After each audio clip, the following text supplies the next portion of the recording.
तो अगर अपन बात करें कि लास्ट क्लास में हम लोगों ने क्या देखा था, तो लास्ट क्लास में हम लोगों ने आई थिंक कंस्ट्रक्टर का कंसेप्ट डिस्कस किया था, जिसमें मैंने आपको कंस्ट्रक्टर के बारे में बताया था और कंस्ट्रक्टर की मैंने थ्योरी एक्सप्लेन करी थी आप लोगों को, राइट।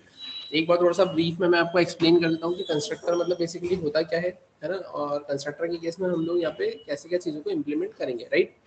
तो अगर अपन बात करें यहाँ पर कि लास्ट क्लास में मैंने आपको कुछ पॉइंट्स लिखवाए थे, तो वो पॉइंट्स ही मैं यहाँ पर एक बार ओपन करके उसको एक्सप्लेन कर देता हूँ, ठीक है। तो अपन आते हैं यहाँ पर, आप देखेंगे यहाँ पर कंस्ट्रक्टर के बारे में कुछ पॉइंट्स देकर रखे हुए हैं, है ना। अब ये पॉइंट्स है क्या, तो ध्यान से समझना। सबसे पहला पॉइंट देके रखा हुआ है constructor is a special member function, है ना। अब स्पेशल मेंबर फंक्शन बोले तो मेंबर फंक्शन मतलब फंक्शन, मतलब एट द एंड मुझे ये समझ में आ रहा है कि कंस्ट्रक्टर होता क्या है, तो कंस्ट्रक्टर एक फंक्शन ही होता है, ठीक है।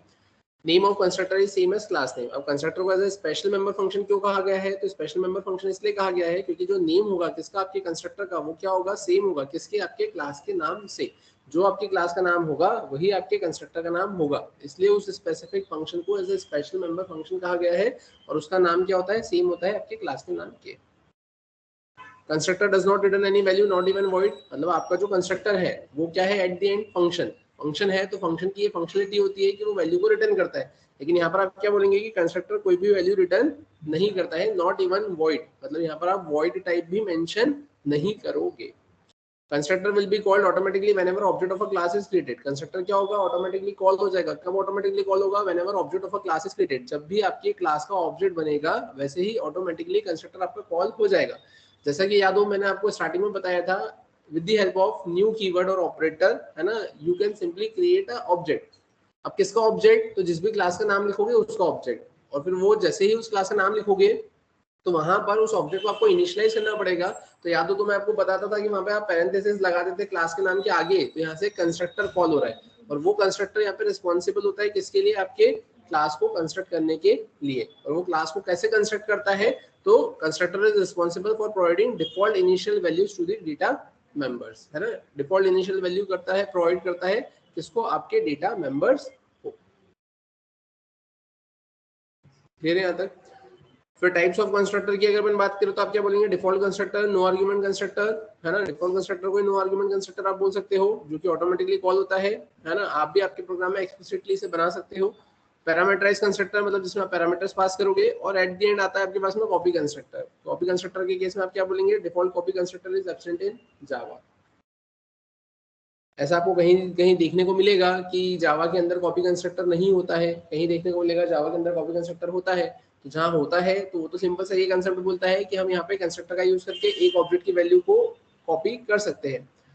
जहाँ नहीं होता है तो उनका बोलने का ये मतलब होता है कि डिफॉल्ट कॉपी कंस्ट्रक्टर जावा में नहीं होता है। हाँ, करना पड़ेगा आपको। क्लियर है यहाँ तक, ठीक है। अब चलते हैं अपन इसका एग्जाम्पल देखते हैं। तो इसका एग्जाम्पल देखने के लिए अपन करेंगे क्या, तो अपन आ जाते हैं अपने फोल्डर में। तो अपन यहाँ पर एक नया फोल्डर क्रिएट किया, अपन यहाँ आ गए, राइट। अब यहाँ आकर अपन करेंगे क्या, तो सबसे पहले एक फाइल क्रिएट कर लेते हैं। तो मैंने लिख लिया यहाँ पर demo1.java, मैंने यहाँ पर आ गए। अब यहाँ आने के बाद में अपन करेंगे क्या, तो यहाँ आने के बाद में सबसे पहले मैंने लिखा है program showing the concept of, है ना, program showing the concept of constructor. ठीक, कंस्ट्रक्टर का कंसेप्ट हमें यहाँ पर डिस्कस करना है, राइट। अब अगर हमें यहाँ पे कंस्ट्रक्टर का कंसेप्ट डिस्कस करना है तो अपन करेंगे क्या, तो सबसे पहले मैंने लिखा है यहाँ पे क्लास, क्लास में मैंने कितना लिख लिया, demo1। अपन यहाँ पर आए, यहाँ पर आकर मैंने लिखा है पब्लिक स्टैटिक वॉइड मेन। अपन यहाँ पर आकर मैंने लिखा है स्ट्रिंग args। यहाँ तक आ गए, इसमें किसी को कोई दिक्कत। अब अगर अपन बात करें अब हमें करना क्या है यहाँ पर, तो ठीक है, अब मैं यहाँ पे क्या क्रिएट करूंगा, एक कंस्ट्रक्टर क्रिएट करूंगा। कंस्ट्रक्टर क्रिएट करने के लिए मैंने यहाँ पे क्या लिखा है, मैंने लिखा है demo1। और demo1 के बाद में अब आप क्या करेंगे, यहाँ पर ऐसा कुछ लिखेंगे। अब आपने पैरेंथेसिस क्यों लगाया है, क्योंकि ये एक फंक्शन होता है, फंक्शन है मतलब पैरेंथेसिस आपका लगेगा, तो मैंने पैरेंथेसिस लगा दिया। और उसके बाद में अगर फंक्शन है तो उसकी कुछ बॉडी होगी, तो मैंने बॉडी वाला पार्ट लिख दिया। अब अगर अपन बात करें अब होगा क्या, तो मैंने यहाँ पे लिखा है क्या, सिस्टम डॉट आउट डॉट क्या जाएगा यहाँ पे, प्रिंट एलन। अभी मैंने प्रिंट एलन लिखा, मैंने यहाँ पे क्या लिख दिया है, कंस्ट्रक्टर कॉल्ड। क्लियर है यहाँ तक। अभी मैंने ऐसा लिख तो दिया है, मैंने इसको सेव किया है। अब अगर मैं इस प्रोग्राम को चलाऊंगा तो मुझे क्या आउटपुट मिलेगा, कुछ भी नहीं मिलेगा। क्यों नहीं मिलेगा, क्योंकि हमने एक पॉइंट लिखा था constructor will be called automatically. वो बात तो समझ में आई कि वो ऑटोमेटिकली कॉल होगा, है ना, मुझे कॉल करने की जरूरत नहीं पड़ेगी। लेकिन कब? Whenever the object of a class is created, जब आपकी क्लास का ऑब्जेक्ट बनेगा तब। तो अभी मैंने यहाँ पे क्लास का ऑब्जेक्ट तो बनाया ही नहीं है। अब क्लास का ऑब्जेक्ट नहीं बनाया तो मैंने क्या लिखा है यहाँ पे, न्यू। न्यू में मैंने लिखा है यहाँ पर डेमो1। अब क्या चलेगा? क्या चल जाएगा? चलेगा नहीं तो, बट ऐसा लिखा है तो इससे चलेगा या नहीं चलेगा? ये जो लिखा है इससे चलेगा या नहीं चलेगा? अपने पर जावा सी, मैंने लिखा है डेमो1 डॉट जावा। ठीक है, तो अगर अपन बात करें कि इससे चलेगा या नहीं चलेगा, तो अगर मैं इसको चलाने की कोशिश करूंगा तो ये चलेगा। मैंने एंटर किया, सक्सेसफुली कंपाइल हुआ, अपन इसको रन करेंगे, सक्सेसफुली रन होगा और आपको आउटपुट मिल जाएगा कंस्ट्रक्टर कॉल्ड। क्यों? क्योंकि जैसा कि आपको पता है, मैं स्टार्टिंग से आपको ये बोलते आ रहा हूँ कि अगर आपने ऐसा लिखा है तो ये क्या क्रिएट करता है, एक ऑब्जेक्ट क्रिएट करता है और उस ऑब्जेक्ट को रिप्रेजेंट करने वाला आपका रेफरेंस वेरिएबल होता है। तो रेफरेंस वेरिएबल तो उस ऑब्जेक्ट को सिर्फ रेफर कर रहा है, लेकिन ऐसा लिखने से ऑब्जेक्ट तो बन गया है ना। और मैंने बोला ही क्या है, constructor will be called automatically whenever the object of a class is created. जब भी क्लास का ऑब्जेक्ट बनेगा तो वो कॉल होगा, तो क्लास का ऑब्जेक्ट बना, उसने उसको कॉल कर दिया। क्लियर है? अब वहीं अगर अपन बात करें इसके अलावा, तो मैंने फिर से लिखा न्यू ऐसा कुछ, और मैंने एक बार फिर से लिख दिया है न्यू डेमो1। ठीक है, मैंने यहाँ पर ऐसा लिखा, अपन यहाँ पर आए, मैंने इसे कंपाइल किया, सक्सेसफुली कंपाइल होगा, मैंने इसको रन किया, तो मुझे कितनी बार प्रिंट होते हुए मिलेगा? कंस्ट्रक्टर कॉल, कंस्ट्रक्टर कॉल और कंस्ट्रक्टर कॉल। क्यों कंस्ट्रक्टर कॉल 3 बार मिला? क्योंकि यहाँ पे कितनी बार ऑब्जेक्ट बने हैं? 3 बार ऑब्जेक्ट बने। क्लियर है यहाँ तक? इसमें किसी को कोई दिक्कत? वहीं अगर अपन बात करें इसमें, अगर मैं एक और वेरिएशन देखूं तो मैंने यहाँ पर क्या लिख दिया, तो मैंने लिख दिया यहाँ पर डेमो1 है ना, OBJ। ठीक है, ये मैंने ऐसा लिखा। और मैं यहाँ पर क्या कर रहा हूँ, तो मैंने लिखा है यहाँ पर OBJ इक्वल्स टू,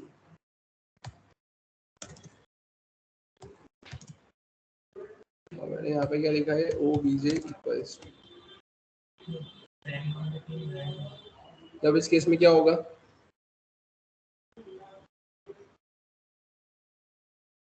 अभी तो मैंने यहाँ पे जो बताया था एक वेरिएशन, तो वो ये बताया था मैंने, है ना, मैंने इसे कॉपी किया, है ना, अभी ये बताया था मैंने। अभी अब मैं ये पूछता हूँ कि अगर मैंने ऐसा लिखा है तो चलेगा क्या? एरर आना चाहिए। ये मैंने इसको सेव किया, सेव करने के बाद में बनाते हैं यहाँ पर आकर मैं इसको चलाऊंगा तो चल जाएगा। ठीक है, ऐसा इसलिए क्योंकि आपने क्या किया है, आपने सबसे पहले तो एक रेफरेंस वेरिएबल बनाया, और वेरिएबल मतलब क्या होता है, उस वैल्यू में change during the execution of program. तो सबसे पहले उसमें जो आपका एक नया ऑब्जेक्ट बना उसका रेफरेंस सेट हुआ, बाद में आपने दूसरा ऑब्जेक्ट बनाया तो उसका रेफरेंस सेट कर दिया, बाद में आपने तीसरा ऑब्जेक्ट बनाया तो उसका रेफरेंस सेट कर दिया। वेरिएबल एक ही, उसकी वैल्यू, तो उससे कोई दिक्कत नहीं, वेरिएबल की वैल्यू चेंज होती रहेगी बस। ठीक है, तो अगर अपन बात करें अब इसके अलावा, अपन आते हैं यहाँ पर आकर मैंने क्या किया है, तो मैंने यहाँ पर आकर फिर लिखा है डेमो1 OBJ1 इक्वल्स टू, मैंने लिखा है न्यू डेमो1। मैंने यहाँ पर कॉमिक कॉमा लगाया, मैंने लिखा OBJ2 इक्वल्स टू न्यू डेमो1। तो मैंने ऐसा कुछ लिखने की कोशिश करी, डेमो1 OBJ इक्वल्स टू न्यू डेमो1 comma OBJ2 equals to new डेमो1। क्या ये चलेगा? क्या चलेगा? ठीक है, बनाते हैं यहाँ पर, मैंने इसे कंपाइल किया, सक्सेसफुली कंपाइल होगा, मैं इसको अब चलाऊंगा, ये सक्सेसफुली रन हो जाएगा। क्लियर है? यहाँ तक समझ में आया? ठीक है, फिर अगर अपन बात करें, अब ये तो मैंने सिंपल सा ऐसा कुछ लिखा था, है ना। अब इसके अलावा अपन और क्या कर सकते हैं, तो हम चलते हैं यहाँ पर एक दूसरा एग्जाम्पल फ्रेम करते हैं। मैंने यहाँ पे क्या लिखा, डेमो2।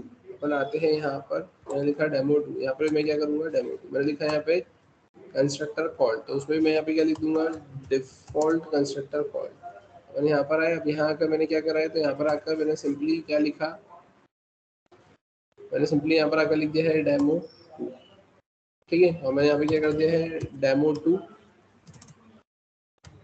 OBJ equals to. इसमें किसी को कोई दिक्कत है क्या? कुछ नहीं करा मैंने बस न्यू डेमो2 लिखा और उसको मैंने OBJ के अंदर सेट कर दिया, और OBJ किस टाइप का होगा, डेमो2 टाइप का होगा।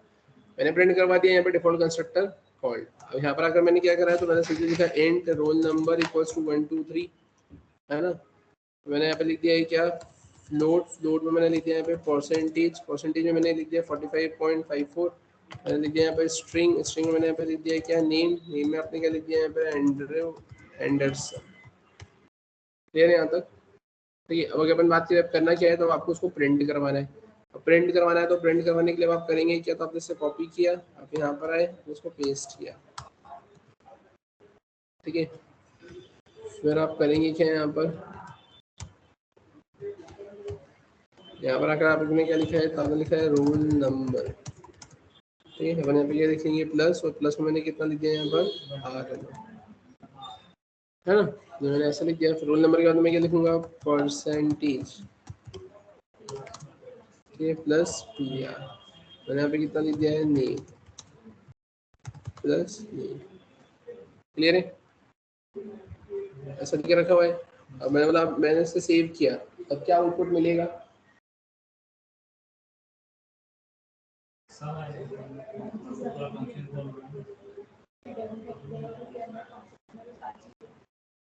तो सारी चीजें प्रिंट हो जाएगी, है ना, सब कुछ आ जाना चाहिए इसमें, तो है ना। तो ठीक है, मैंने इसको सेव किया, सेव करके अपन यहाँ पर आए, मैंने स्क्रीन को क्लियर किया। हाँ कर सकते हो, वो तो फंक्शन ही है ना। मैंने यहाँ पर एंटर किया, अब देखो ये क्या बोल रहा है यहाँ पे, possible lossy conversion from double to float. ये मैंने बताया था ना आपको एक बार, प्रिमिटिव टाइप कास्टिंग, है ना। तो अब उस केस में आपको क्या करना पड़ेगा, तो उस केस में आपको या तो आप उसको डबल बना लो, या फिर आप यहाँ पे एफ लिख दो। ठीक है, मैंने स्क्रीन को क्लियर किया, मैंने इसे कंपाइल किया, सक्सेसफुली कंपाइल हो गया। अब कंपाइल होने के बाद अपन क्या करेंगे, इसको रन करेंगे। ठीक है, अब रन करेंगे तो यहाँ पर होगा क्या, तो मैंने इसे रन किया, आप देखेंगे आपको क्या मिला, default constructor called, roll number, percentage और क्लियर है यहाँ तक, इसमें किसी को कोई दिक्कत, देख लेगा एग्जाम्पल इसको।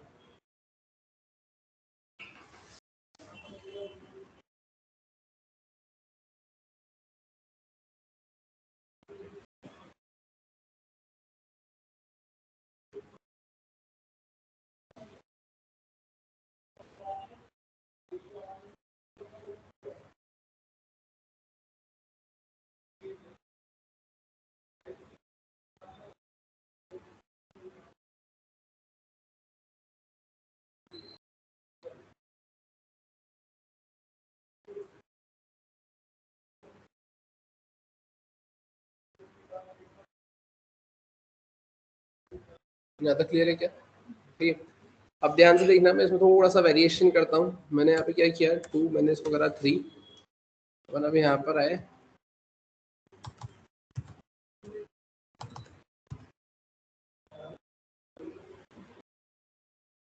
ठीक है, मैंने क्या करा यहाँ पर, तो मैंने बोला एक काम करते हैं, अपन यहाँ पर आते, इसको तो यहाँ पर कर देते हैं क्लोज, और यहाँ पर अगर अपन लेते हैं वॉइड डिस्प्ले,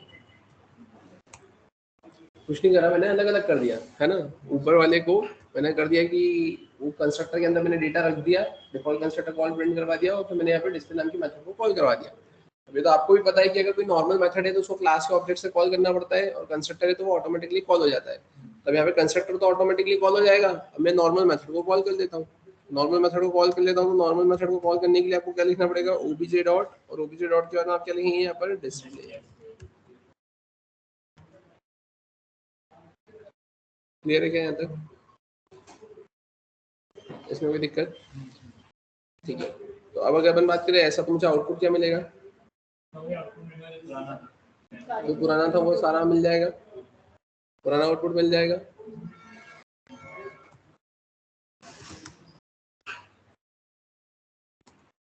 सभी को मिल जाएगा पुराना आउटपुट, मिल जाएगा, एरर नहीं आएगी,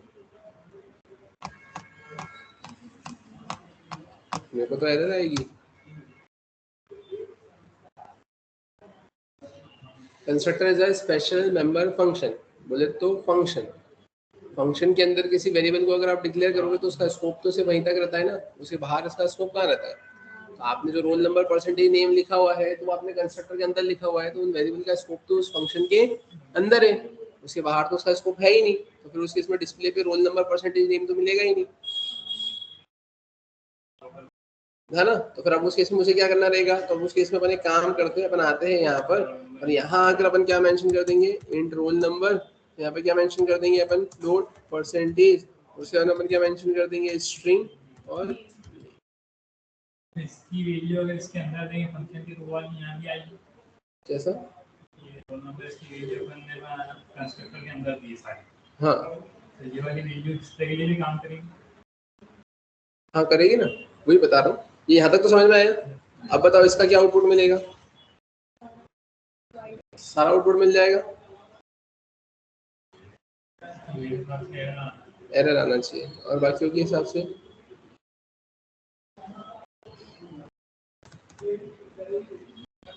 बताओ जल्दी।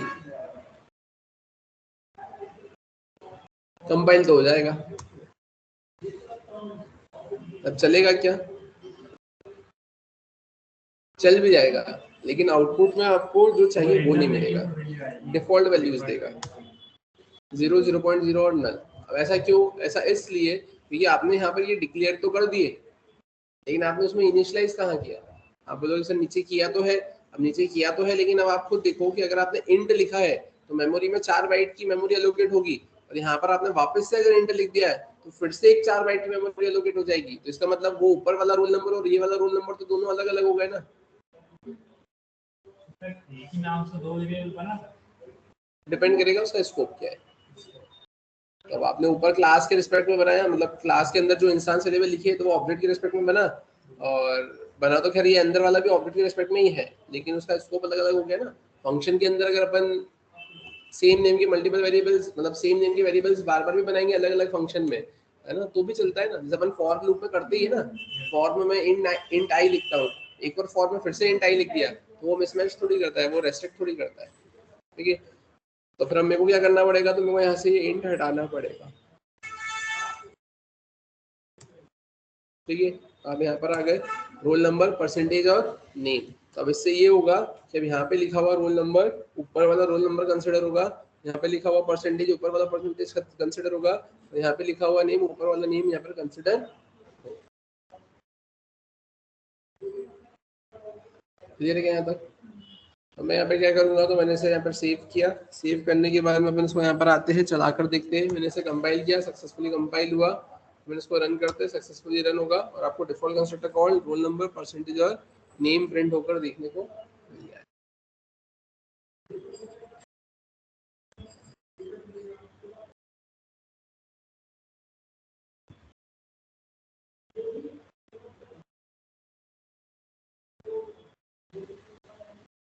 क्या तक क्लियर है क्या? ठीक है, तो ये ऐसा कुछ कंसेप्ट आपको यहाँ पर देकर रखा हुआ है। अब अगर मैंने यहाँ पर ऐसा कुछ कर दिया obj.display, तो अब बताओ यहाँ पर कितनी बार आउटपुट मिलेगा, क्या मिलेगा? चल जाएगा। मतलब आपका यहाँ पर वो जो फंक्शन है डिस्प्ले नाम का फंक्शन, वो 2 बार यहाँ पर प्रिंट हो जाएगा।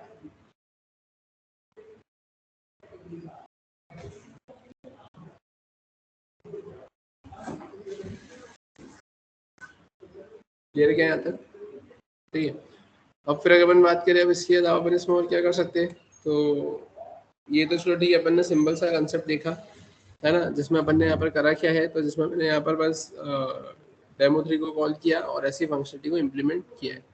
सेम अगर आपको इसमें यूजर से वैल्यू गेट करना है तो आप इसमें यूजर से भी वैल्यू गेट कर सकते हो, है ना। आप कंस्ट्रक्टर के अंदर भी स्कैनर का ऑब्जेक्ट बना के यूजर से वैल्यू गेट कर सकते हो। ठीक है, अब वहीं अगर अपन बात करें हमें करना क्या है, तो इसके अलावा जो नेक्स्ट टाइप का कंस्ट्रक्टर आपके पास में आता है वो कंस्ट्रक्टर क्या है आपका? Parameterize constructor. ठीक है, तो देखते हैं फिर यहाँ पर पैरामीटराइज कंस्ट्रक्टर कैसे क्या काम करेगा।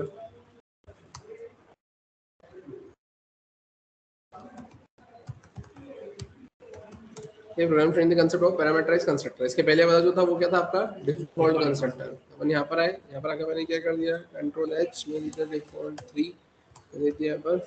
अपन यहाँ पर आते हैं, इसको कर देते हैं रिप्लेस।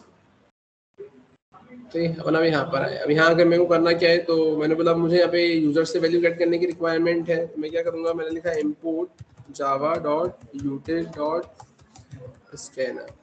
ठीक, मैंने ऐसा कुछ लिखा। मैं करूँगा क्या यहाँ पर आकर, तो मैं यहाँ पर आया, मैंने यहाँ पर आकर सिंपली लिखा है scanner S equals to new scanner, और ब्रैकेट में कितना आ जाएगा यहाँ पे, सिस्टम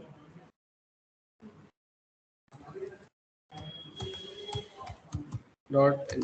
ठीक है, मैंने ऐसा लिखा। अब यहाँ पे मैं क्या लिखूंगा, तो मैं यहाँ पे लिखूंगा system dot out dot println, है ना। अब मैं यहाँ पे क्या करूँगा, तो मैं सबसे पहले लिखूंगा यहाँ पर एंटर, और एंटर में अपन क्या लिखेंगे, एंटर में मैंने लिखा है यहाँ पे रोल नंबर।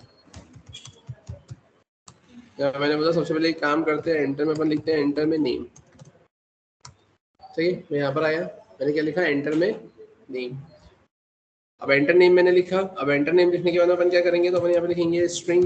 स्ट्रिंग में मैंने यहाँ पे लिखा है नेम। अब नेम में अपन क्या बोलेंगे यहाँ पर, तो नेम में ऐसा हो सकता है ना कि यूजर या तो सिर्फ वन वर्ड ही एंटर करे, मतलब एक ही वर्ड एंटर करे, है ना, या फिर हो सकता है वो पूरा फुल नेम एंटर कर दे, है ना, स्पेस सेपरेटेड, या हो सकता है कि first name, middle name, last name space separated हो, यहाँ पे ये तीनों चीजें एंटर कर दे। तो उस केस में आपको क्या लिखना पड़ेगा, तो आपको लिखना पड़ेगा SC dot next line. Next line नाम का फंक्शन आपको क्या करना पड़ेगा, यहाँ पर यूज करना पड़ेगा। फिर अगर अपन बात करें अब इसके अलावा, तो मैंने इसे कॉपी किया, कॉपी करके मैंने इसको पेस्ट किया। यहाँ पर मैं नेम के साथ में क्या लिखूंगा, तो एंटर नेम, एंटर परसेंटेज। अपन यहाँ पर आ गए, परसेंटेज के केस में अपन ने क्या लिख के रखा हुआ है, फ्लोट ही लिख के रखा हुआ था क्या। तो यहाँ पे क्या लिख लेंगे, नेक्स्ट फ्लोट। यहाँ पर अपन क्या लिख लेंगे, तो अपन लिख लेंगे फ्लोट, और मैंने यहाँ लिख दिया कितना, परसेंटेज। फिर मैंने यहाँ पे क्या किया है, तो यहाँ पर मैंने लिख दिया एंटर नेम परसेंटेज, और उसके बाद में क्या लिख के रखा था, रोल नंबर। ठीक है, और अपन यहाँ पर आ गए। यहाँ पर आने के बाद अपन क्या कर देंगे, तो अपन यहाँ पे लिख लेंगे इंट आर एन। यहाँ पे मैं क्या लिख लूंगा, नेक्स्ट। क्लियर है क्या, मतलब हमने यहाँ पे करा क्या है, तो हमने यहाँ पे सबसे पहले यूजर से नेम गेट कर लिया। नेम गेट करने के बाद मैंने परसेंटेज गेट कर लिया। परसेंटेज गेट करने के बाद मैंने यहाँ पे यूजर से रोल नंबर गेट कर लिया। अब मैं यहाँ पर करूँगा क्या, तो अपन आते हैं यहाँ पर। अब ये सारी चीज़ें गेट करने के बाद में मैंने यहाँ पर आकर क्या किया है, तो मैंने यहाँ पर डेमो 4 के अंदर क्या पास कर दिया है, सबसे पहले तो नेम पास कर दिया। नेम के बाद में मैंने क्या पास कर दिया, परसेंटेज पास कर दिया, और फिर क्या पास कर दूंगा मैं यहाँ पर, रोल नंबर। अब ये तीन चीजें अगर मैंने यहाँ से पास करी है, तो मुझे हैंडल भी तो करवाना पड़ेगा। तो अपन यहाँ पर आते हैं। अब यहाँ आने के बाद अपन क्या करेंगे, तो मैंने लिखा है यहाँ पर सबसे पहले नेम। मैंने यहाँ पे क्या लिखा है, स्ट्रिंग। स्ट्रिंग मैंने यहाँ पे क्या लिखा है, नेम। फिर क्या आ रहा है यहाँ पर नेम के बाद में, तो नेम के बाद में आ रहा है आपके पास परसेंटेज। तो आप क्या लिखोगे यहाँ पे, फ्लोट। आपने लिख दिया परसेंटेज, और परसेंटेज के बाद फिर आप क्या लिखोगे, इंट, और इंट में आप क्या लिख लोगे यहाँ पे, रोल नंबर। क्लियर है। अब अपन यहाँ पर आए। अब यहाँ पर आने के बाद में तो आपको लिखना पड़ेगा नेम। यहाँ पर आकर तो आपको क्या लिखना पड़ेगा, परसेंटेज, और यहाँ पर आकर तो क्या लिखना रहेगा, अपन ने पहले नेम पास किया है ना, अपन यहाँ पे क्या लिखेंगे, रोल नंबर। ठीक है। अब यहाँ पर आप नेम को किस में रखोगे, नेम को आप नेम में रख लोगे। ठीक है, परसेंटेज को परसेंटेज में, और यहाँ पे कितना जाएगा आपके पास में, इसको उल्टा सीधा लिख देंगे तो कुछ भी लिख सकते हो, तो नीचे से जैसा आ रहा है वैसा लिख रहे हैं बस। ठीक है, यहाँ तक सभी को समझ में आया क्या। यहाँ पर आप क्या लिखोगे, तो आप यहाँ पे लिखोगे पैरामीटराइज्ड कंस्ट्रक्टर कॉल। ये इसका सीक्वेंस कैसा भी लिख सकते हो ना, इसका सीक्वेंस और इसका सीक्वेंस ऐसा जरूरी नहीं है सेम ही हो, आप ऊपर नीचे भी लिख सकते हो। यहाँ तक तो डेटा आया, डेटा सेट हो गया, और उसके बाद में अपने को इसको क्या करवाना है, यहाँ पे डिस्प्ले करवाना है। डिस्प्ले करवाना है, तो हमने क्या करके रखा है, यहाँ पर हमने डिस्प्ले करवाने के लिए obj.display नाम के मेथड को कॉल कर दिया। क्लियर है क्या, यहाँ मैंने इसको सेव किया, सेव करके, हाँ वही मैं बता रहा हूँ। अपन यहाँ तक तो आ गए। अब यहाँ तक आने के बाद में अगर अपन बात करें अपने को करना क्या है ना, तो अपन करेंगे क्या यहाँ पर। अब तो ध्यान से देखना। अपन यहाँ पर आए, मैंने इस को क्लियर किया। क्लियर करने के बाद में अपन यहाँ पर आए, मैंने यहाँ पे करा है डेमो 4। अपन यहाँ पर आए, यहाँ पर आकर मैंने इसे रन किया। एंटर नेम मैंने लिखा यहाँ पे क्या, एंड्रयू एंडरसन। एंटर परसेंटेज, ठीक है, एंटर रोल नंबर। तो अब देखो यहाँ पर क्या हुआ, अब तो 0.0 और नल आ गया। अगर अब उस केस में, तो उस केस में मुझे करना क्या पड़ेगा यहाँ पे, तो उस केस में मुझे यहाँ पे लिखना पड़ेगा क्या, दिस। तो दिस किसको रिप्रेजेंट करता है, this represents current class data members. तो करंट क्लास के डेटा मेंबर्स क्या है यहाँ पे, तो ये रोल नंबर हुआ, परसेंटेज हुआ, नेम हुआ, ये करंट क्लास के डेटा मेंबर है। तो एक्सप्लिसिटली इसको रिप्रेजेंट करने के लिए आप क्या लगाओगे, आगे दिस लगाओगे। क्यों, क्योंकि अगर आपने दिस नहीं लगाया है, तो वो जो नेम है वो उसको लोकल वेरिएबल ही कंसिडर करेगा, और खुद की वैल्यू को खुद में ही क्या कर देगा, असाइन कर देगा। क्लियर है यहाँ तक। मतलब अगर आपने दिस नहीं लगाया, तो जो ये नेम है, इस नेम को वो यही नेम कंसिडर करेगा, और वो यही वाला नेम होगा कि वो खुद की वैल्यू को खुद में ही असाइन कर देगा, वैल्यू ऊपर जाके सेट नहीं होगी। सर यही अगर ये जो नीचे डिस्प्ले के जो तीनों ये प्रिंट एलन है, इनको अगर अपन डेमो वाले में जाए, डेमो 4 के अंदर अगर आप लिख दोगे उसको रो पे डायरेक्टली प्रिंट करवा दोगे तो फिर तो लिखना ही नहीं पड़ेगा ना। हाँ, लिखना ही नहीं पड़ेगा, वो तो फिर उसी में प्रिंट हो जाएगा।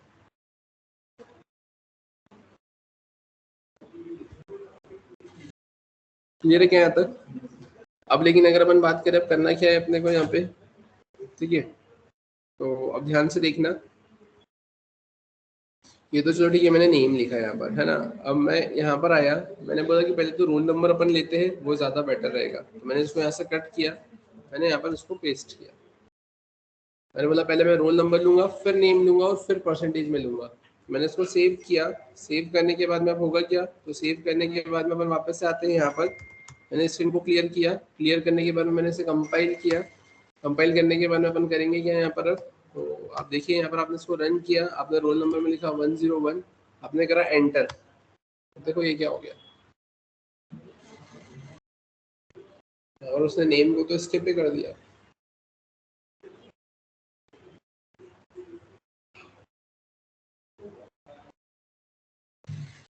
अब ऐसा क्यों? ऐसा इसलिए क्योंकि अब आप यहाँ पे देखिए कि जब आपने यहाँ पर यूजर से रोल नंबर गेट किया है ना, अब यहाँ पे दो चीजें होती है। जब आपको अगर यूजर से वैल्यू गेट करना होती है तो आप या तो यूजर से पूरा फुल नेम गेट करते हो या फिर एक वर्ड गेट करते हो। सिर्फ एक वर्ड गेट करना है तो आप सिर्फ नेक्स्ट लिखते हो, लेकिन पूरा फुल वर्ड गेट करना है तो आप नेक्स्ट लाइन लिखते हो। अब यहाँ पर क्या हुआ, तो अब चलो ठीक है, ये बात तो समझ में आई कि वर्ड के लिए नेक्स्ट लिखा, पूरे स्पेस सेपरेटेड लिखना है तो नेक्स्ट लाइन लिखोगे। लेकिन अब आप एक चीज ये बताओ कि उसको कैसे समझ में आएगा कि नेक्स्ट लाइन को कब टर्मिनेट करना है। तो फिर उसने ये बोला है कि एक काम करना, आपको जितना स्पेस दे दे के लिखना है उतना स्पेस दे दे के लिखो, लेकिन जब आप एंटर करोगे तो मैं ये समझूंगा कि आपको इसको टर्मिनेट करना है। क्लियर है? तो उस केस में हुआ क्या कि सबसे पहले जब आपने यहाँ पे रोल नंबर लिखा तो रोल नंबर तो लिखा गया। रोल नंबर लिखने के बाद जैसे ही आपने एंटर किया तो वो एंटर किसके पास में गया, नेक्स्ट लाइन के पास में गया। और इस नेक्स्ट लाइन को क्या लगा यहाँ पर कि यहाँ पर एंटर आया है, मतलब उसको टर्मिनेट करना है ना। तो इसने उस एंटर को हैंडल कर लिया और हैंडल करके आपको यहाँ से क्या कर दिया, बाहर कर दिया।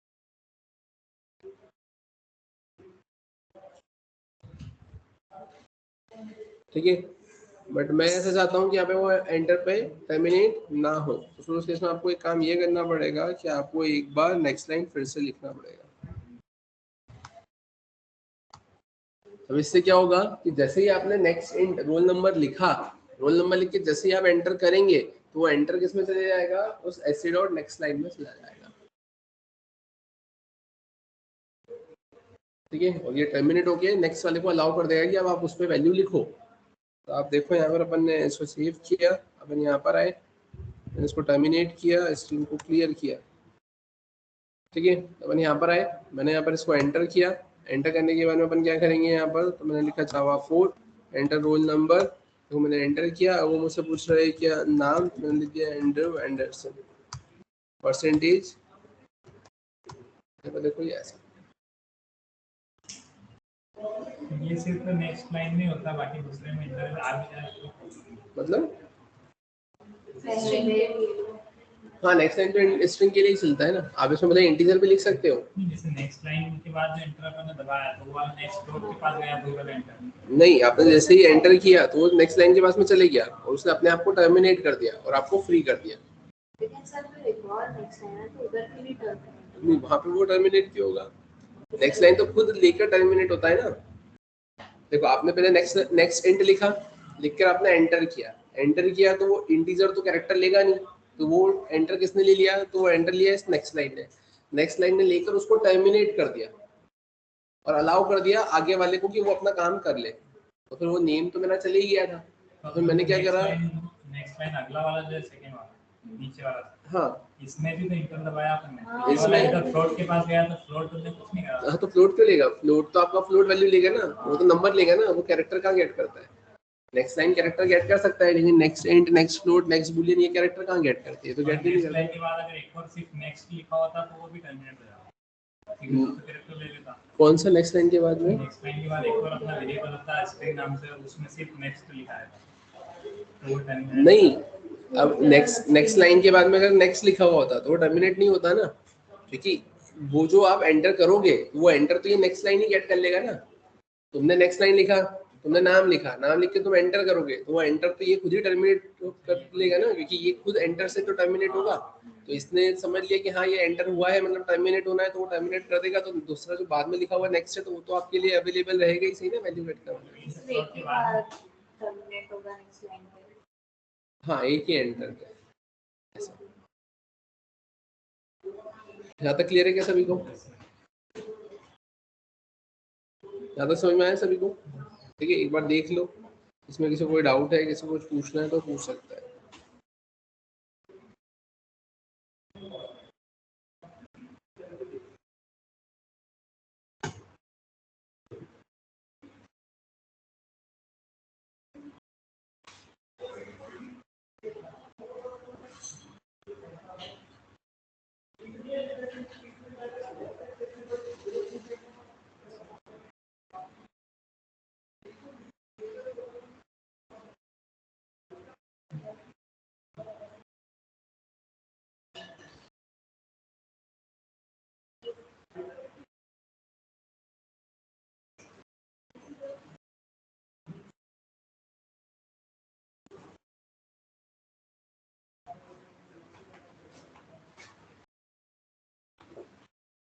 आता समझ में आया क्या?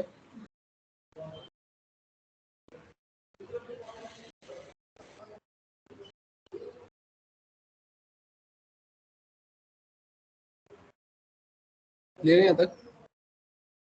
और इसमें एक वेरिएशन और देखना, मैं यहाँ पर आया, यहाँ पर आकर मैंने क्या करा 5, राइट। और अब मैं क्या करूँगा यहाँ पर आकर, तो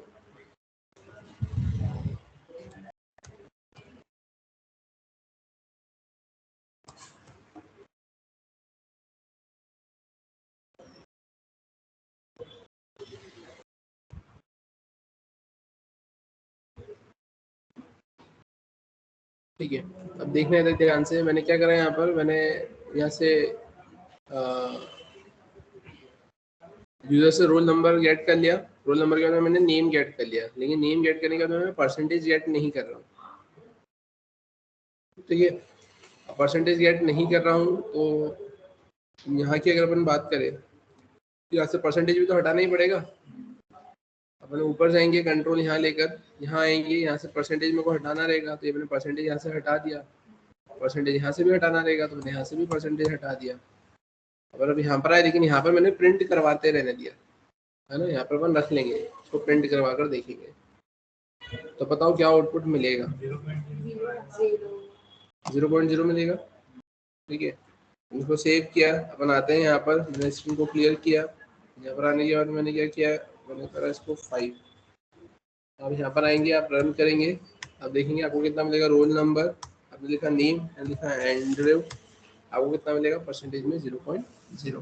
कहने का मतलब ये है कि आप भले ही खुद का पैरामीटराइज कंस्ट्रक्टर बना ले, लेकिन स्टिल जैसे ही आप ऑब्जेक्ट को क्रिएट करोगे तो उसका डिफॉल्ट कंस्ट्रक्टर तो चलता ही है, और वो बाय डिफॉल्ट उसमें अपनी डिफॉल्ट इनिशियल वैल्यू को सेट करता है। दे रहे हैं यहाँ तक? ठीक है, अब फिर अगर अपन बात करें इसके अलावा, तो इसके अलावा अपन और क्या कर सकते हैं यहाँ पर। तो मैंने यहाँ पर ऐसा कुछ लिखा, लाइक मैं यहाँ पर आया और यहाँ आकर मैंने लिख लिया है डेमो 5, और मैंने यहाँ पे लिख लिया है system dot out dot print L N, और मैंने यहाँ पे लिखा है क्या,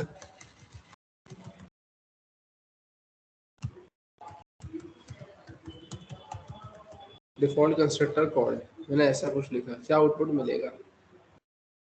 डिफॉल्ट तो वैसे भी कॉल होना ही है, तो अपन ने कॉल कर दिया, आई थिंक चल जाएगा। हाँ, तो कब कहाँ क्या कौन सा मैसेज प्रिंट होगा? जैसे पहले प्रिंट वाला सीन प्रिंट, और डिफॉल्ट कंस्ट्रक्टर कॉल्ड ये प्रिंट नहीं पहले होगा प्रिंट होगा है? पहले डिफॉल्ट वाला प्रिंट होगा, उसके बाद ठीक है, बताओ।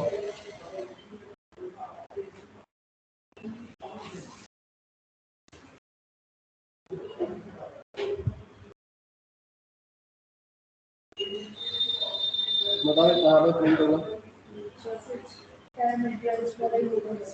ये डिफॉल्ट वाला नहीं होगा।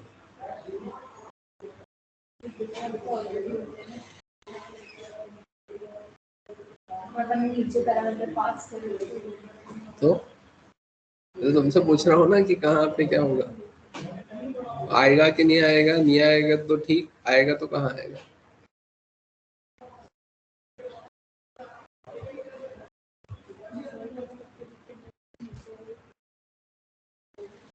मैंने इसे सेव किया, अपन यहाँ पर आते हैं, मैंने स्क्रीन को क्लियर किया, क्लियर करके अपन यहाँ पर आए, यहाँ का मैंने इसे कंपाइल किया, सक्सेसफुली कंपाइल हुआ। मैं इसको यहाँ पे रन करूँगा, तो जो मैंने डिफॉल्ट कंस्ट्रक्टर लिखा है यहाँ पर, डिफॉल्ट कंस्ट्रक्टर कॉल्ड है ना, ये यहाँ पर प्रिंट नहीं होगा।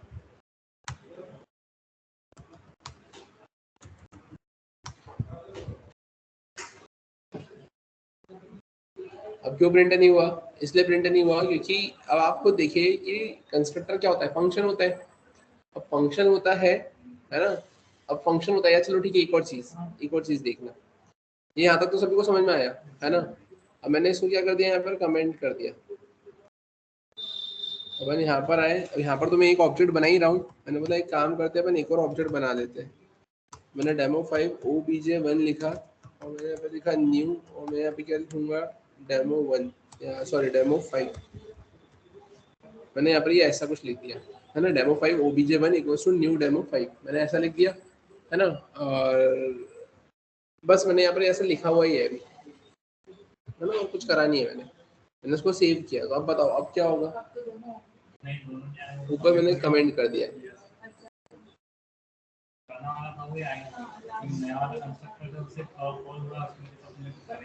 ठीक है, तो मतलब जो पुराना आ रहा था वही आएगा, बाकी और कुछ नहीं आएगा। ठीक है, मैंने इसको सेव किया, बनाते हैं यहाँ पर, मैंने स्क्रीन को क्लियर किया, अपन यहाँ पर आए, एरर आएगा क्या?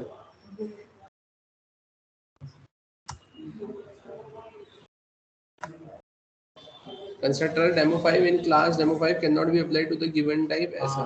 हाँ सर, क्योंकि एक बार पैरामीटर कंस्ट्रक्टर कॉल मतलब बन गया तो फिर डिफॉल्ट कंस्ट्रक्टर वो नहीं बनाता है। तो कहने का मतलब सिंपल सा ये है, आप ऐसा बोलेंगे कि कंपाइलर सिंपली ये बोलता है कि अभी तक है ना आपके लिए वो काम वो खुद कर रहा था है ना, कि डिफॉल्ट कंस्ट्रक्टर वो कॉल कर रहा था और काम हो रहा था। जब आप बनाने लग गए तो आपका भी वो डिफॉल्ट कंस्ट्रक्टर चलने लग गया। ठीक है, लेकिन कंपाइलर का ये कहना है कि जब आप खुद से पैरामीटराइज कंस्ट्रक्टर बना सकते हो तो आप डिफॉल्ट कंस्ट्रक्टर भी तो बना सकते हो। तुम अगर आईफोन खरीद सकते हो तुम उसका बैक कवर भी तो खरीद ही सकते होगे है ना। तो अब यहाँ पर क्या हुआ, अब यहाँ पर जैसे ही आपने लिखा है demo5 obj1 equals to new demo5, तब उसने यहाँ पर एरर क्यों दिया, पहली चीज। और दूसरी चीज उसने ऊपर यहाँ पर ये जो लिखा हुआ था इस पे एरर क्यों नहीं दिया। तो अब आप ऐसा समझो, इसको एक रियल लाइफ एग्जांपल से समझो कि फॉर एग्जांपल यहाँ पर ये क्लास है राइट। अब यहाँ पे 5 क्लासेस है और लगने वाली जो बैचेस है वो सिर्फ 3 बैचेस है। 5 क्लासेस और लगने वाली बैचेस सिर्फ 3, तो कोई दिक्कत होगी क्या? नहीं। अब इसको वाइस वर्सा करो कि यहाँ पर 3 क्लासेस है और सेम टाइम पे लगने वाले 5 बैचेस है, दिक्कत होगी क्या? हाँ दिक्कत तो होगी ना। क्यों दिक्कत होगी? क्योंकि सिंपल सी बात है कि यार 3 क्लास 5 बैच सेम टाइम पे, तो 3 क्लास तो लग गई, अब वो 2 क्लास कहाँ लगेगी, उनको भी तो क्लास देना ही पड़ेगी। तो सिमिलरली यहाँ पर अब आप क्या बोलोगे कि ये तो फंक्शनलिटी है, फंक्शनलिटी आपने बढ़ा दी लेकिन कॉल नहीं करी तो कोई दिक्कत नहीं। आपने क्लासरूम बढ़ा दिए लेकिन यूज नहीं करे तो कोई दिक्कत नहीं। लेकिन अब आपने क्या करा, यहाँ से आपने यहाँ पे डायरेक्टली उसके लिए रिक्वेस्ट ही कर दी है, और अब अगर यहाँ पे फंक्शन नहीं होगा तो वो आपको दिक्कत ही दिक्कत देगा। तो उस केस में आप क्या करोगे, आप यहाँ पर इसको अनकमेंट कर दोगे और अब अगर आप इसको चलाओगे तो सक्सेसफुली चल जाएगा।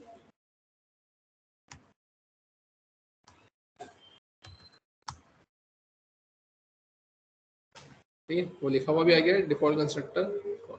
सर अपन ने जो डिफॉल्ट कंस्ट्रक्टर जो बनाया था उसके अंदर अगर अपन परसेंटेज की वैल्यू दे दें हाँ तो फिर बाद में शो करेगा ये नहीं। अब जैसे अगर आपने यहाँ पे पहले उसको क्या कर दिया, पहले आपने यहाँ पर इसको कर दिया, ये नीचे वाला कमेंट कर दो, ये वाला ये तो चलेगा ही नहीं ना फिर। ये अपन ने हटा दिया ऊपर जो अपन ने किया ना। हाँ वही बोला हूँ, इसको आपने हटा दिया और ऊपर बोले आप इसको कुछ भी डिफाइन कर दो तो चलेगा ही नहीं ना। एक बार में एक ही कंस्ट्रक्टर चलेगा। अरे आपने नीचे से इसको तो हटा ही दिया है ना, तो वो चलेगा कैसे? नो आर्ग्यूमेंट भी तो होना चाहिए ना उसको चलाने के लिए। अच्छा ठीक है। और जब आपने ऐसा कर दिया यहाँ पे कि इसके रिस्पेक्ट में, तो आपने यहाँ पे उसको चला दिया, और अब इसके रिस्पेक्ट में आपने क्या कर दिया, यहाँ पे परसेंटेज को वैल्यू दे दी, है ना, तो उस केस में भी वो नहीं चलेगा। सिंपल सी बात है ना। आपको नहीं, आप ऐसा देखिए, यहाँ पर एक ऑब्जेक्ट बन रहा है ओबीजे, तो यहाँ पे फर्स्ट टाइम में तो उस ऑब्जेक्ट के रिस्पेक्ट में डेटा मेंबर उसको अलोकेट हो गए, लेकिन सेकंड टाइम जब तुमने न्यू कीवर्ड लिखा तो नया ऑब्जेक्ट आया, तो वो जो परसेंटेज तुम सेट करोगे तो नए ऑब्जेक्ट के लिए परसेंटेज सेट कर रहे हो ना, पुराने ऑब्जेक्ट के लिए। ये तो आपको भी पता है ना कि एक ऑब्जेक्ट आया तो डेटा मेंबर्स की एक कॉपी उसको अलोकेट हुई, दूसरा डेटा मेंबर आएगा तो उसकी एक कॉपी दूसरे को अलोकेट होगी। अब पहले वाले में मैंने अगर नाम सेट करा होगा तो दूसरे वाले में थोड़ी दिखेगा। तो अब जब तुमने यहाँ पे नीचे वाले न्यू डेमो को कॉल किया तो वो तो ओबीजे1 है, अब उसमें अगर तुम परसेंटेज को सेट कर भी दोगे तो वो ओबीजे में थोड़ी रिफ्लेक्ट करेगा, वो तो ओबीजे1 में रिफ्लेक्ट करेगा। समझ में आया? डिफॉल्ट कंस्ट्रक्टर के अंदर ही फिर परसेंटेज की वैल्यू, हाँ, फिर वो ओबीजे1 के रिस्पेक्ट में आएगी। यहाँ तक क्लियर है क्या सभी को? इसमें किसी को कोई दिक्कत? ठीक है। अब फिर अगर अपन बात करें अब इसके अलावा अपन इसमें और क्या कर सकते हैं यहाँ पे, तो ठीक है, ये तो अपन ने ऐसा कुछ लिखा है ना। अब इसके बाद में अगर अपन बात करें यहाँ पे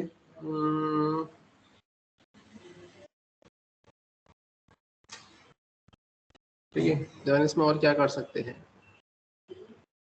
तो अपन आते एक काम करते हैं। यहाँ पे मैंने बोला इसको मैं सेव एज करता हूँ, मैं यहाँ पर आया और मैंने यहाँ पर 6 किया, ठीक है, मैंने यहाँ पर आए,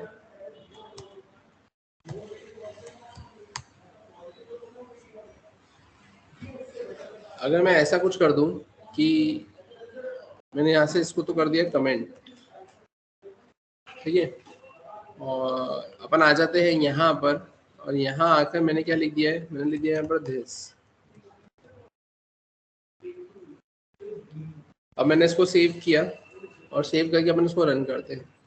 अपन यहाँ पर आए, मैंने स्क्रीन को क्लियर किया, क्लियर करने के बाद में अपन क्या करेंगे, तो मैं यहाँ पर आया, मैंने लिखा जावा सी demo6.java, मैंने करा एंटर, सक्सेसफुली कंपाइल हुआ, मैंने इसको रन किया, रोल नंबर नेम परसेंटेज, तो ये देखो क्या हुआ, default constructor called, parameterized constructor called, roll number percentage और नेम। इससे क्या हुआ, इससे ये हुआ कि याद हो तो मैंने आपको जो दिस कीवर्ड के बारे में बताया था ना, मैंने आपको क्या बोला था, this can also be used to represent current class data member, this can also be used to represent current class member function, this can also be passed as a argument in function call, है ना, this can also be used to pass current class object. और फिर मैंने एक और बोला था ना कि बाकी की उसमें कंस्ट्रक्टर के केस में अपन यूज करेंगे, और यहाँ पर आप क्या बोलोगे, this can also be used to call current class constructor, this can also be used to call current class constructor. यहाँ पर जैसे ही आप ये डेमो6 पर आए तो यहाँ पर आपको दिस मिला, और दिस के आगे जो पैरेंथेसिस देके रखे हुए हैं, ये किसको कॉल करेगा, करंट क्लास के कंस्ट्रक्टर को कॉल कर लेगा। तो उस केस में आपको एक्सप्लिसिटली ये कॉल करने की जरूरत नहीं होगी। मतलब इसमें ये डेमो6 में जो आपने नॉर्मल कंस्ट्रक्टर बनाया था, इसके अंदर अगर अपन अब इसकी वैल्यू दे परसेंटेज की, तो आपको रिफ्लेक्ट करना चाहिए किसमें, डेमो6 का जो सिंपल कंस्ट्रक्टर है ना, डिफॉल्ट कंस्ट्रक्टर। हाँ, अब अगर आप यहाँ पर आए, अब यहाँ पर भी अगर आप इसको ऊपर जाकर वैल्यू को सेट करते हो तो सेट हो जाएगी, एक ही ऑब्जेक्ट है आपका। क्लियर है क्या यहाँ तक, इसमें किसी को कोई दिक्कत? ठीक है। वहीं अगर अपन बात करें इसी कंसेप्ट को देखते हुए, मैं एक और कंसेप्ट बताता हूँ, कंस्ट्रक्टर चेनिंग का कंसेप्ट, है ना, कंस्ट्रक्टर चेनिंग। अभी कंस्ट्रक्टर चेनिंग का कंसेप्ट क्या होगा तो वो देखना है यहाँ पे ध्यान से, है ना। इसी एग्जांपल को मैं आगे लेके जा रहा हूँ, मैंने करा इसे 7, ठीक है। अपन आते हैं यहाँ पर, अब यहाँ आने के बाद में अपन क्या करेंगे, तो ये यूजर से वैल्यू गेट करने वाला कंसेप्ट अपन सब कुछ हटा देते हैं यहाँ से, ठीक है। अपन यहाँ पर आ गए, यहाँ पर आकर मैंने ये हटा दिया, मैंने इसको करा H, मैंने लिखा डेमो6, मैंने यहाँ पे लिखा है डेमो7, ठीक। अपन आते हैं अब यहाँ पर, अब यहाँ पर अपन करेंगे क्या, तो ध्यान से देखना। अब मैंने क्या लिखा है यहाँ पर, तो मैंने यहाँ पे सबसे पहले लिख दिया है पब्लिक स्टैटिक वॉइड मेन, है ना, और यहाँ पर अपन क्या कर देते हैं, तो यहाँ से मैंने इसको खाली कर दिया, ठीक है। यहाँ से मैंने इसको भी हटा दिया, या चलो ठीक है इसको लिखा रहने दिया मैंने, या हटा देते हैं, चलो मैंने इसको भी हटा दिया, मैंने सिर्फ लिखा है न्यू डेमो 7। ठीक है, अब ऐसा लिखने से क्या होगा, तो ऐसा लिखने से मैं कहाँ आ जाऊंगा, तो ऐसा लिखने से मैं यहाँ आ जाऊंगा। ठीक है, डिफॉल्ट कंस्ट्रक्टर कॉल्ड, अपन यहाँ आए। अब यहाँ पर आकर मैंने क्या करा, तो यहाँ पर आकर मैंने कॉल किया किसको, मैंने यहाँ पे कॉल किया दिस, और दिस में मैं क्या पास कर दूंगा, तो मैंने पास कर दिया एंड्रयू एंडरसन। तो जैसे कि मैंने अभी आपको बताया था, this can also be used to call current class constructor. तो दिस से करंट क्लास कंस्ट्रक्टर कॉल होगा, तो मैंने दिस और एंड्रयू लिखा है, तो उससे क्या होगा, यहाँ पे एक पैरामीटर वाला कंस्ट्रक्टर कॉल होगा। तो कंट्रोल कहाँ आ जाएगा, नीचे आ जाएगा डेमो 7 स्ट्रिंग नेम पर। फिर यहाँ आने के बाद में आप क्या करोगे, तो यहाँ तो आप लिखोगे नेम, और नेम के बाद में आपने यहाँ पे क्या दे दिया है, परसेंटेज। क्लियर है। तो अब इससे क्या होगा यहाँ पर, तो अब इससे यहाँ पर ये होगा कि आप कहाँ पर आ जाओगे, ये नेम और दिस डॉट, ये नेम और 56.67 दे के रखा हुआ है। तो अपन अब वापस यहाँ आएंगे, मैंने लिखा है डेमो 7। तो डेमो 7 में क्या होगा, यहाँ पर आपको लिखना रहेगा स्ट्रिंग नेम, ठीक है, कॉमा करके क्या आएगा यहाँ पे, तो यहाँ पर आएगा फ्लोट परसेंटेज, तो एफ लगाना पड़ेगा। आप यहाँ पर आए, यहाँ आने के बाद में क्या होगा, तो आप यहाँ पे लिखोगे दिस के अंदर आप क्या करोगे, तो आप यहाँ पे लिखोगे नेम, कॉमा आप क्या लिखोगे परसेंटेज, तो कॉमा करके आप क्या लिखोगे, तो यहाँ पर आप लिख दोगे रोल नंबर, आपने लिख लिया रोल नंबर। अब इसके बाद में क्या होगा, तो आप वापस से आप आएंगे यहाँ पर, तो आप क्या लिखेंगे यहाँ पर डेमो, है ना, डेमो 7। और डेमो 7 में आप क्या करोगे यहाँ पर, तो आप यहाँ पे लिखोगे स्ट्रिंग नेम, तो यहाँ पे कितना आ जाएगा आपके पास में, फ्लोट परसेंटेज, और फिर आप क्या लिखेंगे यहाँ पर, आप लिखेंगे इंट में क्या जाएगा यहाँ पर, रोल नंबर। अब आप यहाँ पर क्या करोगे, तो यहाँ से आप ऊपर उसको सेट करवाओगे, तो this dot RNO equals to RNO, है ना, नेम आया, रोल नंबर आएगा, तो रोल नंबर को आप दिस डॉट RNO पर ऊपर क्या कर दोगे, सेट कर दोगे। फिर क्या आएगा, this dot percentage equals to percentage, और this dot name equals to name. Clear है। और उसके अंदर से आप किसको कॉल कर दोगे, तो उसके अंदर से आप यहाँ पे डिस्प्ले नाम की मेथड को कॉल कर दोगे। डिस्प्ले नाम की मेथड कॉल दोगे तो रोल नंबर और परसेंटेज आप प्रिंट करवा दोगे। चलते अपन देखते हैं यहाँ पर कैसे क्या आउटपुट मिलेगा। अपन यहाँ पर आए, मैंने करा 7, अपन यहाँ पर आए, यहाँ का मैंने क्या करा है 7, देखो रोल नंबर परसेंटेज और नेम और डिफॉल्ट कंस्ट्रक्टर।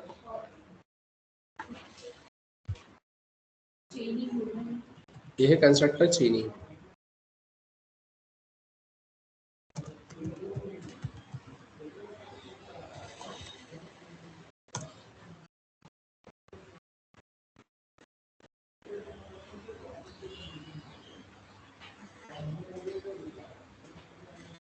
ये देखिए यहाँ तक और मैं, ठीक है, तो ये ऐसा कुछ कंस्ट्रक्टर आपको यहाँ पर देखकर रखा हुआ, ठीक है। फिर इसके अलावा अगर अपन बात करें तो अपन इसमें और क्या कर सकते हैं, तो आपने ये बोला था कि कंस्ट्रक्टर को आप कंस्ट्रक्टर के अंदर, है ना, आप दिस को एज आर्गुमेंट भी पास कर सकते हैं। कंस्ट्रक्टर के अंदर दिस को एज आर्गुमेंट भी आप क्या कर सकते हैं, यहाँ पे पास कर सकते हैं। तो अगर मेरे को वैसा कुछ अगर करना है ना, तो वो अपन कैसे करेंगे, ठीक है, देखते हैं अपन यहाँ पर। मैंने यहाँ पर अब क्या किया, मैंने उसको सेव एज किया बाय द नेम 8, ठीक है। यहाँ पर अपन आए, अब ये तो सारी चीज़ें अपन यहाँ से हटा देते हैं, ठीक है। मैंने बस यहाँ पे क्या लिख लिया है, क्लास 8 लिखा है ना, ठीक है। अब यहाँ पे क्लास 8 लिखा मैंने। अब यहाँ पे मैं क्या करूँगा, तो मैं एक और क्लास बनाता हूँ, किस नाम से, क्लास डेमो नाम से, ठीक है। अब हम यहाँ पर आए, यहाँ पर आकर मैंने क्या किया है, मैंने लिखा है न्यू डेमो 8, कोई दिक्कत, मैंने न्यू डेमो 8 लिखा, मैं यहाँ पर आ गया। यहाँ पर आकर मैं क्या करूँगा, तो मैंने यहाँ पर लिखा है क्या, डेमो 8। अब यहाँ पर आ गए, अब यहाँ पर मैं क्या करूँगा, अब यहाँ पर आने के बाद में, है ना, अपन क्या करेंगे, तो अपन यहाँ पर ये डेमो का क्या बना देते हैं, एक ऑब्जेक्ट बना देते हैं, ठीक है। मैंने यहाँ पे डेमो का ऑब्जेक्ट बना लिया।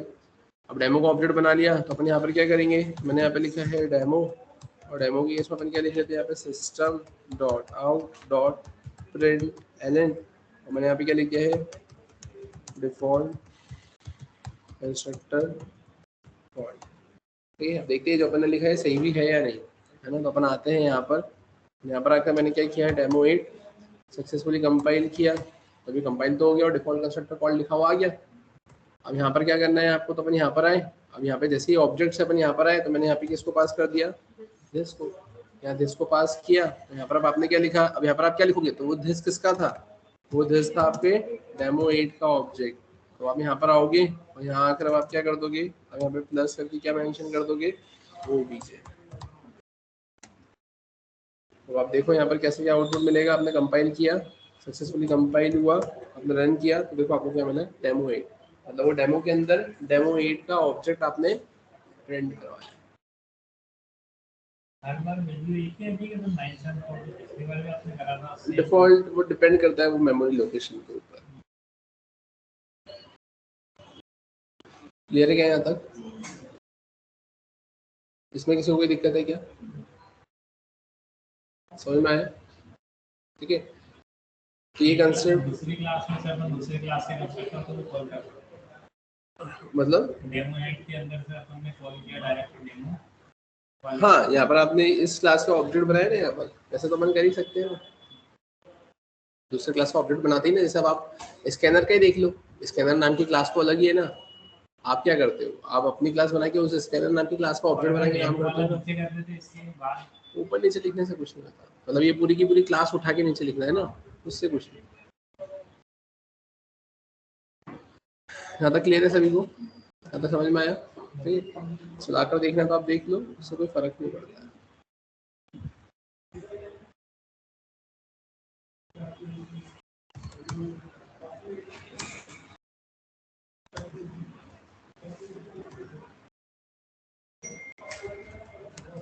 यहाँ तो समझ में आया। अब फिर अपन बात करें इसके अलावा, तब इसके अलावा फिर आपके पास में एक और कंसेप्ट बचता है इसमें, और वो जो एक और कंसेप्ट है आपका, है ना, वो कंसेप्ट है आपका कॉपी कंस्ट्रक्टर का। ठीक है, अब ये कॉपी कंस्ट्रक्टर क्या होता है, तो वो फिर अपन डिस्कस करते हैं अपनी नेक्स्ट क्लास में। नेक्स्ट क्लास में मैं आपको कॉपी कंस्ट्रक्टर वाला कंसेप्ट बता दूंगा, फाइनल और स्टैटिक का कंसेप्ट भी अपन उसमें डिस्कस करेंगे। क्लियर है? तो आज का सेशन अपन यहीं पे स्टॉप करते हैं, ऐसे आगे का कंटिन्यू करेंगे फिर अपन नेक्स्ट क्लास में।